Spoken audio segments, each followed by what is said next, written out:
আল্লাহ রাব্বুল আলামিন জানিয়ে দিয়েছেন, লা আনতুম আশাদ্দু রাহবাতান ফি সুদুরিহিম মিনাল্লাহ। আল্লাহ রাব্বুল আলামিন জানিয়ে দিয়েছেন, তারা যে মুসলমানদেরকে হত্যা করে, তারা যে মুসলমানদেরকে মেরে ফেলে, তারা যে ফিলিস্তিনে মুসলমানদেরকে আজও যে তারা মারতেছে, আল্লাহ রাব্বুল আলামিন বলেন তারা আমি আল্লাহ রাব্বুল আলামিনকে যতটা তারা ভয় করে না, কিন্তু প্রকৃত ঈমানদার প্রকৃত মুমিনদেরকে তারা সবচেয়ে ভয় করে বেশি। আমি আল্লাহ রাব্বুল আলামিনকে যতটা ভয় করে না, তারা মুসলমান ব্যক্তিদেরকে তার থেকে বেশি ভয় করে। কথা কার? কথা আমরা বুঝতেছেন না? কথা কার? আল্লাহকে যতটা ইহুদিরা ভয় করে না, তার থেকে বেশি ভয় করে কাকে? মুসলমানদেরকে ভয় করে। আল্লাহ রাব্বুল আলামিন সূরা আপনার হাশরের 13 নম্বর আয়াতের ভিতরে আল্লাহ রাব্বুল আলামিন জানিয়ে দিয়েছেন কেন তারা এই কাজ করে। রব্বুল আলামিন জানিয়ে দিয়েছেন তারা এজন্যই এই কাজটা করে, তারা এজন্যই আল্লাহর থেকে মুসলমানদেরকে বেশি ভয় করে। আল্লাহ রাব্বুল আলামিনের ভাষায় তাদের কোনো জ্ঞান নাই। আল্লাহ রাব্বুল আলামিনের ভাষায় তাদের কি নাই? কোনো জ্ঞান নাই।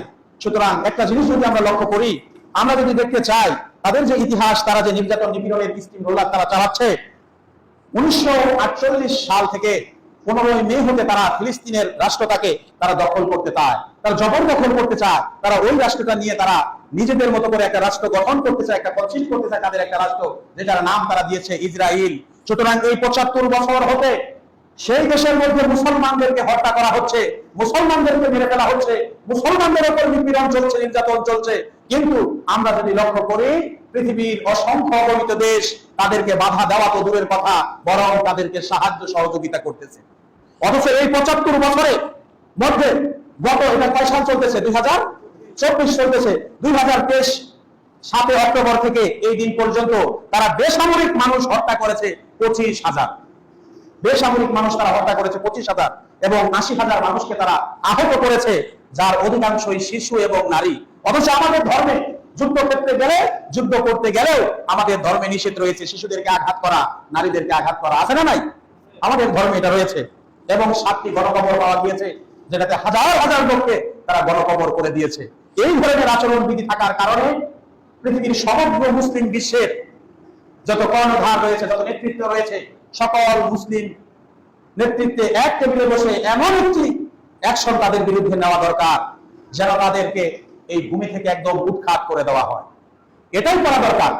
কেননা এটা এমন একটি জাতি, এরা আল্লাহকে নিয়ে কটূক্তি করে, এরা এমন একটি জাতি, এরা নবীকে নিয়ে কটূক্তি করে, এরা এমন একটি জাতি, এরা মুসলিমদেরকে দেখতে পারে না। আল্লাহ স্বয়ং কোরআনের মধ্যে জানিয়ে দিয়েছেন, এরা যতটা মুসলমানদেরকে ভয় করে, ততটা আমি আল্লাহকেও তারা ভয় করে না। সূরা হাশরের 13 নম্বর আয়াতের ভিতরে। সুতরাং ঈমান নিয়ে আসার পরে আপনার হৃদয়ের মধ্যে, আপনার শারীরিক অবস্থার মধ্যে আপনার শক্তি যোগান দেয় কে? আল্লাহ রাব্বুল আলামিন। সেই আল্লাহকে তারা ভয় করে না, তারা ভয় করে মুসলমানদেরকে।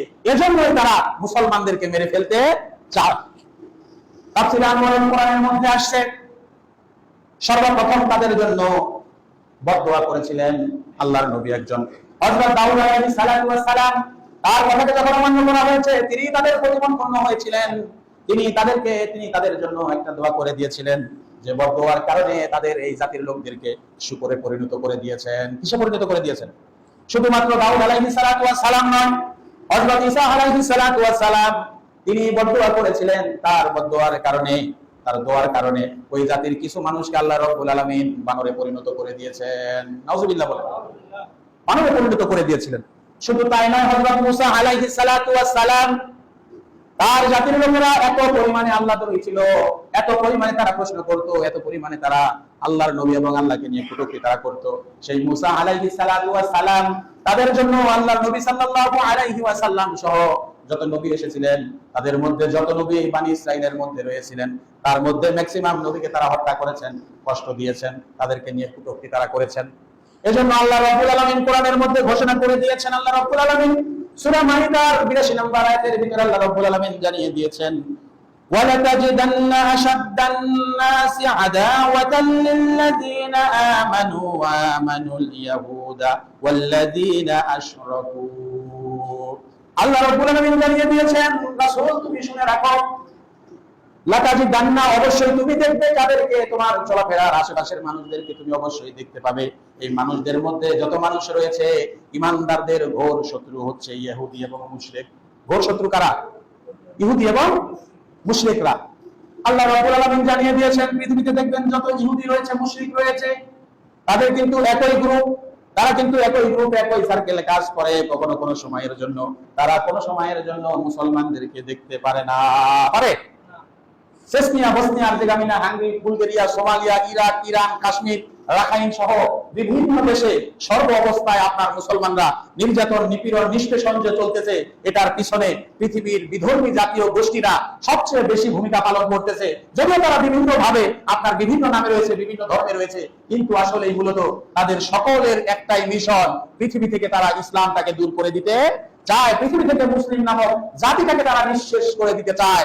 অথচ এই পৃথিবী যদি মুসলিম যদি না থাকে, ইমানদার যদি না থাকে, এক সেকেন্ডের জন্য আল্লাহ রাব্বুল আলামিন এই পৃথিবীকে টিকিয়ে রাখবেন না। ইমানদার যতক্ষণ রয়েছে আল্লাহ রাব্বুল আলামিন এই পৃথিবী রাখবেন ততক্ষণ, কিন্তু ইমানদার যতক্ষণ থাকবে না আল্লাহ রাব্বুল আলামিন এই পৃথিবী রাখবেন না। আল্লাহ কিয়ামত শুরু করে দিবেন।